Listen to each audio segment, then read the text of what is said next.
जय माता दी। मैं हूँ पंकज अरोड़ा। आइए आज हम एक ऐसे विषय पर चर्चा करते हैं जिसके बारे में सोचकर हर कोई सिहर उठता है। ये विषय है मृत्यु। जीवन की तरह मृत्यु भी एक अटल सत्य है। जरा सोचिए, यदि आपको इच्छा मृत्यु का या फिर कभी ना मरने का यानी अमर रहने का ऑप्शन मिल जाए तो कैसा हो।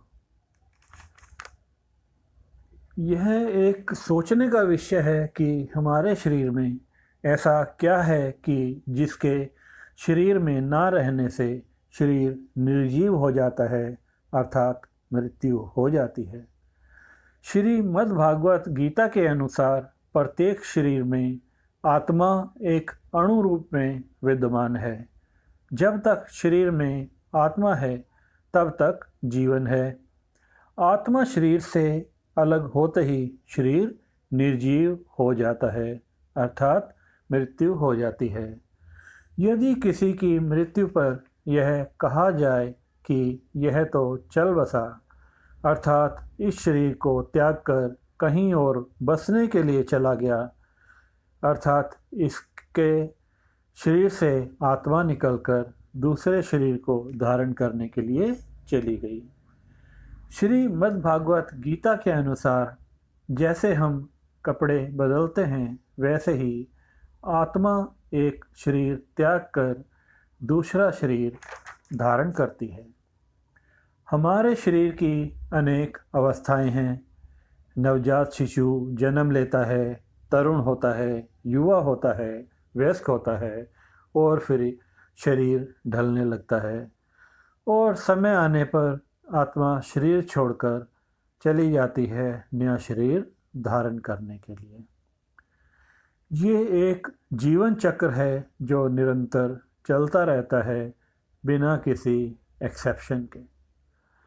मृत्यु की बात करना एक अलग बात है, परंतु मृत्यु को समझना और स्वीकार करना एक अलग बात है। मुझे लगता है कि सभी अच्छी तरह जानते और समझते हैं कि एक दिन तो मृत्यु आनी है, परंतु हर कोई यह चाहेगा कि मृत्यु कुछ दिन और टल जाए। इस भौतिक संसार में हर किसी का मन अपने परिजनों में, नज़दीकी लोगों में, रिश्तों में किसी न किसी मोह में अटका हुआ है, जो कि अंत समय तक भी वहीं अटका रहता है।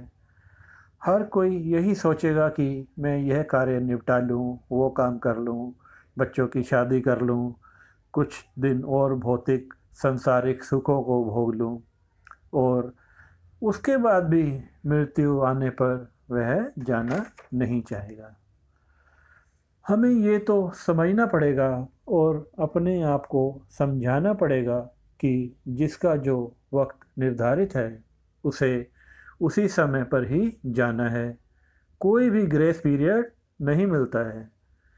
ये शरीर छूटेगा तो दूसरा शरीर मिल जाएगा और फिर मृत्यु तो तभी आएगी जब का समय निश्चित है। समय से पहले तो मृत्यु आ ही नहीं सकती। इसलिए मृत्यु के भय को मन से निकालकर एक सार्थक जीवन जीना चाहिए, जो अच्छे आचरण, परोपकार, समाज को कुछ अच्छा देने की भावना तथा धार्मिक संस्कारों से परिपूर्ण हो।